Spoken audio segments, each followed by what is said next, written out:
नमस्कार दोस्तों, स्वागत है आपका मेरे चैनल आशा एजुकेशन में। आज मैं बजट 2023 को लेकर के मैंने एक वीडियो बनाया है। इसके तहत मैं आपको कुछ महत्वपूर्ण जानकारियां दूंगा। यदि अब तक आपने मेरा चैनल सब्सक्राइब नहीं किया है तो कृपया इसको सब्सक्राइब करिए। आपको पसंद आए तो इसको लाइक कीजिए, कमेंट कीजिए और इसे अपने दोस्तों में जरूर शेयर कीजिए।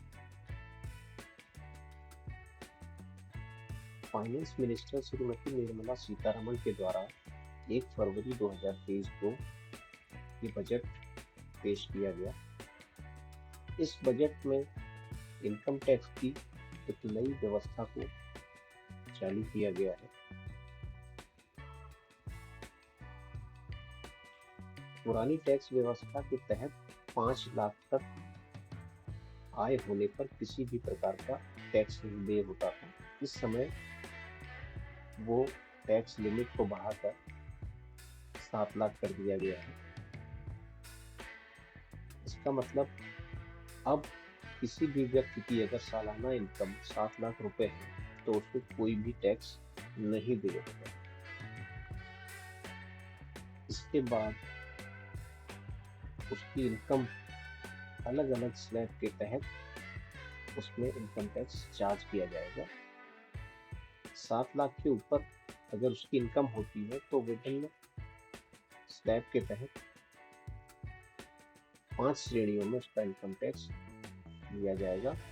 यदि 3 से 6 लाख तक आए हैं तो 5%, 6 से 9 है तो 10%, 9 से 12 है तो 15% और 12 से 15 लाख अगर सालाना आए हैं तो 20% और 15 लाख से ऊपर अगर सालाना आए हैं तो उस पर 30% का इनकम टैक्स अब से नई व्यवस्था के तहत लिया जाएगा।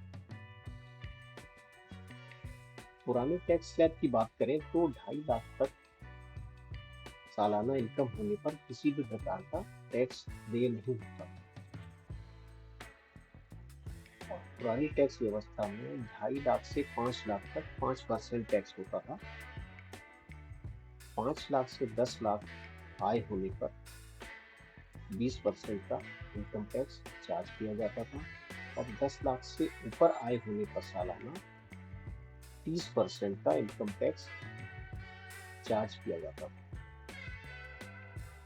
अब नई जो टैक्स स्लैब है इसके तहत 7 लाख से ऊपर होने पर आय सालाना 3 लाख तक इनकम टैक्स नहीं लिया जाएगा। 3 से 6 लाख आय होने पर 5%, 6 से 9 में 10%, 9 से 12 में 15% और 12 से 15 लाख में 20% और उसके ऊपर 15 लाख के ऊपर 30% का इनकम टैक्स देय होगा। इसको मैं आपको विस्तार पूर्वक समझाऊंगा।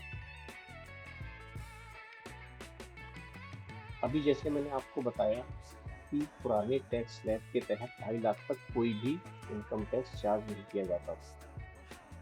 2.5 लाख 1 रुपए से लेके 5 लाख तक 5%, 5 लाख 1 रुपए से लेके 10 लाख तक 20%, 10 लाख से ऊपर कितनी भी आपकी आय है तो 30% मैक्सिमम इनकम टैक्स चार्ज किया जाता है। नई टैक्स व्यवस्था के तहत जो स्लैब है 3 लाख तक निल, 3 लाख 1 रुपए से 6 लाख तक 5%, 6 लाख 1 रुपए से लेके 9 लाख तक 10%, 9 लाख 1 रुपए से लेके 12%, 12 लाख तक 15%, 12 लाख 1 रुपए से लेके 15 लाख तक 20% और 15 लाख के ऊपर कितनी भी आपकी इनकम है 30% मैक्सिमम इनकम टैक्स चार्जेबल होगा।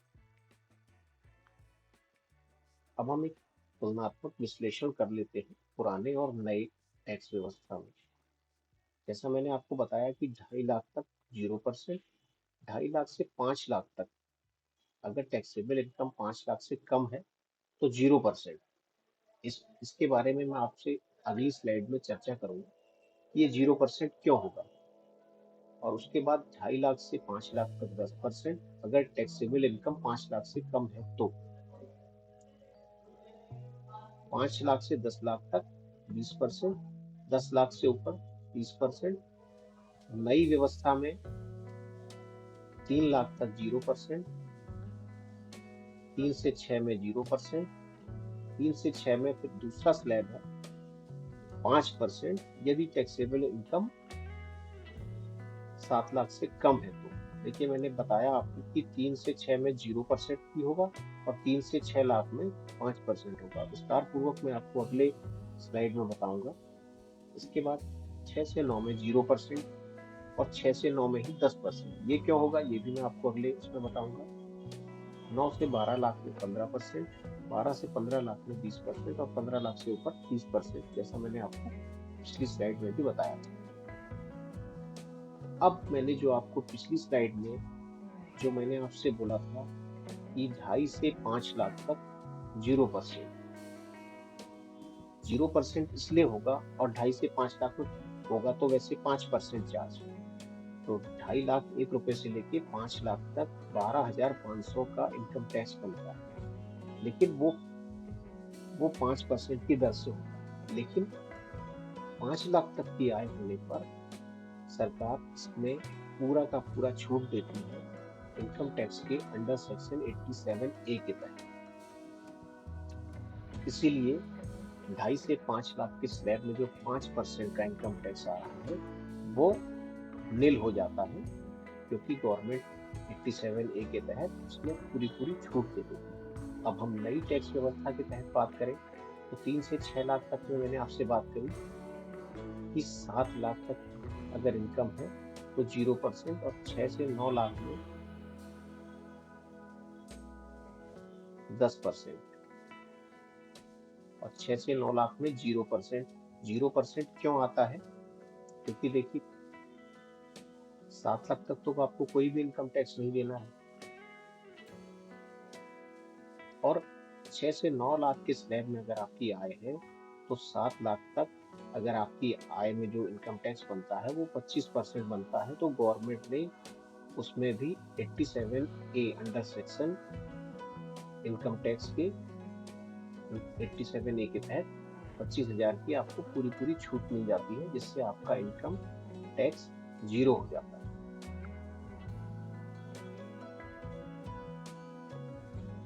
अब हम कंपैरिजन करते हैं पुराने और टैक्स व्यवस्था में जो बदलाव आए हैं उसके बारे में। हम पुरानी टैक्स व्यवस्था के तहत विभिन्न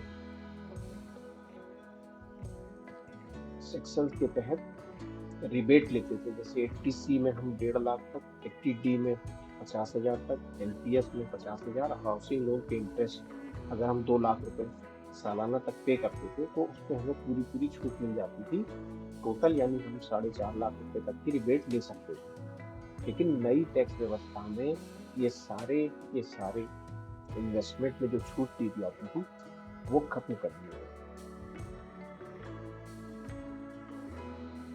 इसका मतलब हम एक कंपैरिजन के रूप में आपको एक एग्जांपल के तहत मैं आपको समझाने की कोशिश करूंगा कि यदि किसी व्यक्ति की पुरानी टैक्स व्यवस्था में अगर वो अपना इनकम टैक्स फाइल करता है, उसकी इनकम 9 लाख रुपए है तो वो 4.5 लाख रुपए का अगर इन्वेस्टमेंट दिखा देता है तो उसके बाद उसकी इनकम बच जाती है 4.5 लाख, और 5 लाख से कम इनकम है इसलिए उस पर कोई भी टैक्स उस पर चार्ज नहीं किया जाएगा।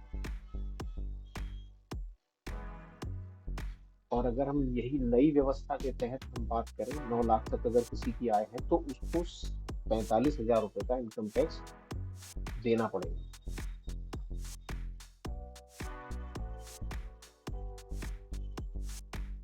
जो पुरानी टैक्स व्यवस्था में जो हमें फायदे हैं वो ये है कि हम विभिन्न सेक्शंस के तहत हम छूट ले सकते हैं।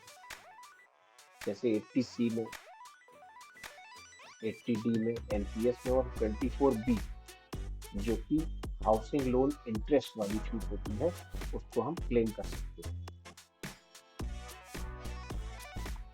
अब नई टैक्स व्यवस्था और पुरानी टैक्स व्यवस्था में जो एक समानता है उसके बारे में भी चर्चा करते हैं कि गवर्नमेंट 50,000 रुपए तक का स्टैंडर्ड डिडक्शन की छूट देती थी, जो इस नई व्यवस्था में भी उसी को पूरी तरह से रखा गया है। यानी कि अब नई व्यवस्था के तहत भी आपको 50,000 का स्टैंडर्ड डिडक्शन अलाउ किया जाता है। पुराने और नए टैक्स में हम एक और कंपैरिजन करते हैं कि यदि किसी की इनकम 7.5 लाख रुपए है नई टैक्स व्यवस्था के तहत, तो उसे 50,000 का स्टैंडर्ड डिडक्शन में छूट मिल गई, तो अब उसकी आय 7 लाख हो गई।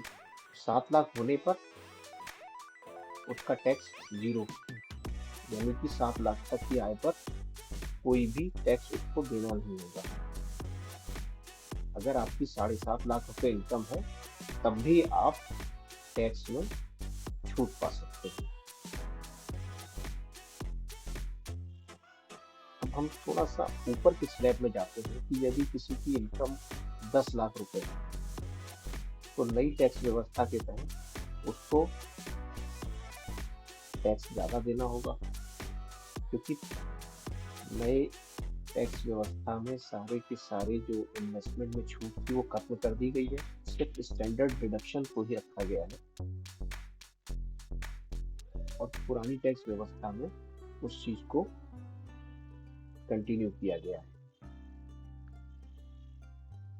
अब हम एक यहाँ पे कंपैरिजन करते हैं अपनी इनकम का, और पुराने और नए स्लैब के तहत हमें कितना इनकम टैक्स देना होगा। अब मैं कंपैरिजन करता हूँ। सबसे पहले 0 से 2.5 लाख तक अगर हमारी वास्तविक इनकम है, इस पर हमें 50,000 रुपए का ऑटोमेटिक स्टैंडर्ड डिडक्शन मिल जाता है, तो हमारी टैक्सेबल इनकम 2 लाख रुपए हो जाती है। और हमारा इन्वेस्टमेंट अगर जीरो भी होता है तो भी हमें कोई भी टैक्स पुरानी व्यवस्था के तहत नहीं देना होता। और उसी को हम कंपैरिजन करते हैं नए रिजीम में, तो 50,000 रुपए का स्टैंडर्ड डिडक्शन लेने पे हमें 2 लाख तक की ही इनकम होती है और 7 लाख तक हमें छूट है। इसके बाद 2.5 से 3 लाख रुपए में पुरानी व्यवस्था में अगर हमारी इनकम 2,80,000 रुपए है, हमने 50,000 का स्टैंडर्ड डिडक्शन में छूट प्राप्त किया, तो हमारी वास्तविक आय हो गई 2,30,000। तो हमें पुरानी और नई व्यवस्था में दोनों में इनकम टैक्स जीरो। 3 से 5 लाख के इनकम स्लैब में अगर हम हैं, यानी कि हमारी अगर हम मान लेते हैं 4,60,000 हमारी इनकम, 50,000 का हमने स्टैंडर्ड डिडक्शन ले लिया नए और पुरानी दोनों व्यवस्था के तहत, तो हमारी वास्तविक आय 4,10,000 होगी। तो पुरानी टैक्स व्यवस्था में हमें 5 लाख तक इनकम टैक्स नहीं देना है और नई व्यवस्था में 7 लाख तक, यानी कि इस स्लैब में भी हमें जीरो हमें इनकम टैक्स दे होगा। उसके बाद हम थोड़ा सा ऊपर आते हैं, 5 से 6 लाख के स्लैब अगर में आते हैं। अगर हमारी आय 5,70,000 है, 50,000 का हमने स्टैंडर्ड डिडक्शन दोनों में ले लिया, तो पुराने रिजीम में हमारे पास एक इन्वेस्टमेंट पे छूट प्राप्त करने की हमारे पास एक छूट है, तो हम 50,000 का अगर इन्वेस्टमेंट दिखा देते हैं तो हमारी वास्तविक आय हो गई 4,70,000। हमारी 5 लाख से कम है इनकम, तो हमें 0% इनकम टैक्स। और नए में 7 लाख तक कोई नहीं है इनकम टैक्स, तो 5,30,000 पे कोई भी इनकम टैक्स नहीं पड़ेगा। अब हम थोड़ा सा ऊपर आते हैं, 6 से 7 लाख के स्लैब में अगर हमारी सैलरी है 6,80,000 हम एग्जाम्पल के तौर पे लेते हैं, तो 50,000 का हमने पुराने स्लैब के हिसाब से देखें तो स्टैंडर्ड डिडक्शन, और 50,000 का अगर हमने इन्वेस्टमेंट उसमें कर दिया तो 5,80,000 हमारी वास्तविक आय हो गई। तो इस पे हमें 28,500 का इनकम टैक्स में लग जाएगा। और नई व्यवस्था में हमारी 6,50,000 का स्टैंडर्ड डिडक्शन हम लेते हैं, तो हमारी 6,30,000 ही वास्तविक आय बनती है, क्योंकि 7 लाख से कम है तो हमें कोई भी इनकम टैक्स नहीं देना है। अब 7 लाख से 9 लाख के हम स्लैब में आते हैं, तो अगर हम मान लें कि हमारी इनकम 8,80,000 है, 50,000 का हमने पुरानी व्यवस्था में स्टैंडर्ड डिडक्शन और 2 लाख का इन्वेस्टमेंट, तो हमारी वास्तविक आय 6,30,000 होगी। इस पे हमें इनकम टैक्स पुरानी टैक्स व्यवस्था में अगर हम अपना फाइल करते हैं तो 38,500 का इनकम टैक्स देना होगा। नई व्यवस्था में हमें सिर्फ 50,000 का स्टैंडर्ड डिडक्शन की ही छूट मिलती है 8,80,000 में, तो हमारी वास्तविक आय 8,30,000 हो जाती है। तो इसमें हमें 38,000 इनकम टैक्स देना होगा। तो देखा जाए तो पुरानी व्यवस्था में हमें 500 रुपए इस स्लैब में ज्यादा देना पड़ रहा है। अब हम थोड़ा सा और ऊपर आते हैं, 9 से 10 लाख के बीच में अगर हमारी आय, सब मान लीजिए कि 9,50,000 हमारी इनकम है सालाना, 50,000 का हम स्टैंडर्ड डिडक्शन में छूट प्राप्त करते हैं, 2 लाख तक हमने इन्वेस्टमेंट दिखा दिए, हमारी वास्तविक आय हो गई 7 लाख। इसमें हमें 52,500 का इनकम टैक्स देना पड़ता है अगर हम पुरानी व्यवस्था में अपना ITR फाइल करते हैं।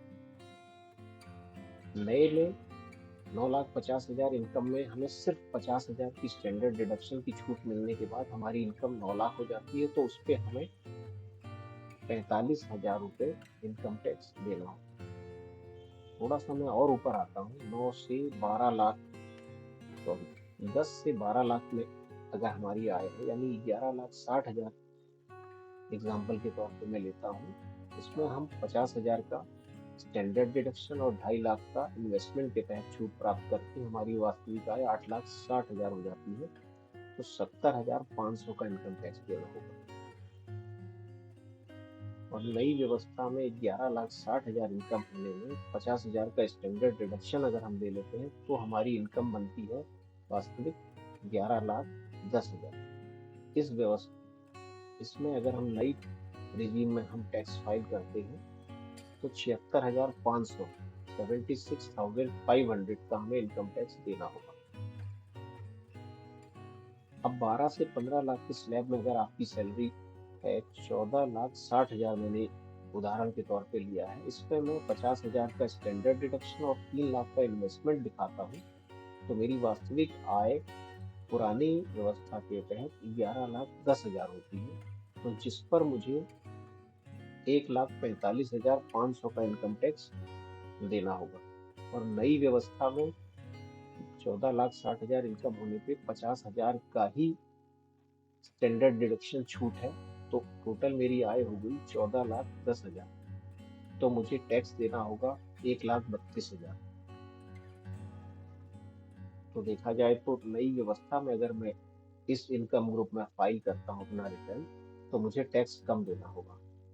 अब मैं सबसे ऊपर यानी कि 15 लाख से ऊपर के स्लैब में आता हूँ। मेरी मान लीजिए वास्तविक इनकम 15,50,000 है। पुरानी व्यवस्था के तहत ओल्ड रिजीम में मैं 50,000 का स्टैंडर्ड डिडक्शन और 3.5 लाख रुपए का इन्वेस्टमेंट करता हूँ।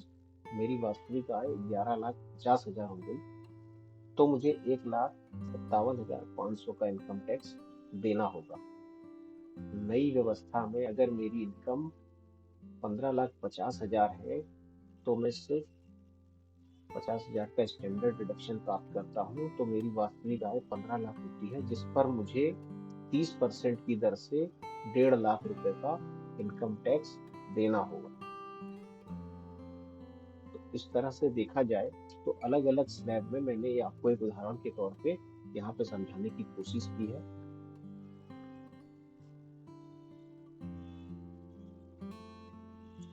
अब यहाँ पे नए और पुराने टैक्स रिजीम में आपको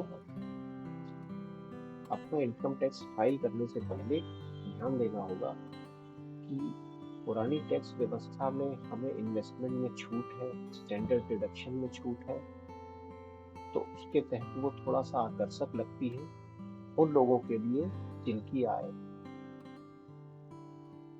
कम है।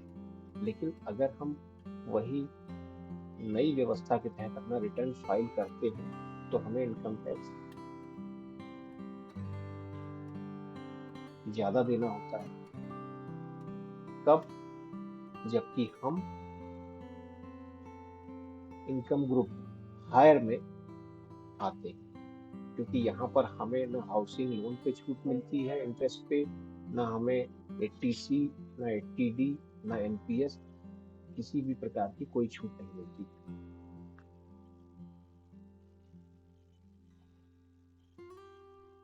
धन्यवाद इस वीडियो को ध्यान से देखने के लिए।